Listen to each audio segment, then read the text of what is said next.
जो जो शरण कबीर की ये तिरगे अंत अपार। दादू गुण के कहूं कहत न आवे पार। अब कलयुग के लास्ट में कृत घनी लोग हो जाएंगे, कोई मर्यादा नहीं रहेगी, छोटी आयु हो जाएगी, छोटा कद होगा। कलयुग के अंत में इस मानव की 20 वर्ष की उम्र होगी। 20 वर्ष में ये पैदा भी हो लेगा, जवान भी, युवा भी हो लेगा, बच्चे भी पैदा कर लेगा और मर भी लेगा। वैसे तो 15 वर्ष की रहेगी, क्योंकि 20 तो कोई एक आधा, 20 वर्ष तक तो कोई एक आधा मनुष्य जिया करेगा। जैसे आजकल लोग 100 वर्ष का हो गया वो फलाना, नहीं तो 80-90 में सबकी टिकट कट लेती है, सभी मृत्यु को प्राप्त हो जाते हैं। उस समय फिर 15 वर्ष की उम्र में तकरीबन मर लिया करेंगे।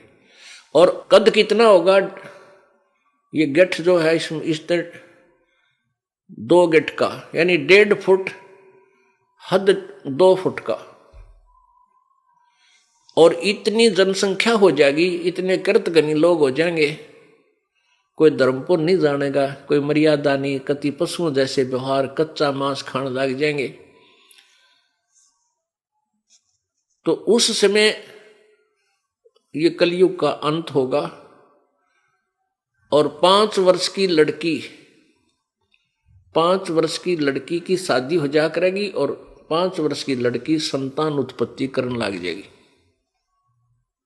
उसके बाद कहते हैं, और पृथ्वी के ऊपर, पृथ्वी के 3 हाथ यानी 4.5 फुट तक, 4.5 फुट तक उपजाऊ जमीन नहीं रहेगी। 4.5 फुट तक नीचे नीचे कोई उपजाऊ अंश पृथ्वी पर नहीं रहेगा। अब आप देख रहे हो, किसान फसल तैयार करते हैं और उसमें कितना ये खाद डालते हैं। अब तो लग रहे हैं पूरी स्पीड से धन इकट्ठा करने को, लेकिन आने वाले समय में यह पृथ्वी कति बंजर हो जाएगी, इसके अंदर उपजाऊ अंश नष्ट हो जाएगा और वर्षा नहीं हुआ करेगी, क्योंकि पापी प्राणियों के लिए वर्षा नहीं होती, पुण्यकर्मी प्राणियों के भाग्य से वर्षा होती है। ऐसे घास फूस और कच्चा मांस जीव जंतु खाकर के ये प्राणी मनुष्य जीव रहा करेंगे। उसमें 10वां अवतार आवेगा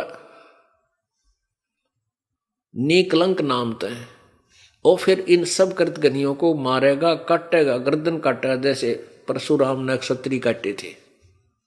उस समय भी कुछ आत्माएं 1-8% जो भगवान से डरने वाली होंगी वही बचेंगी।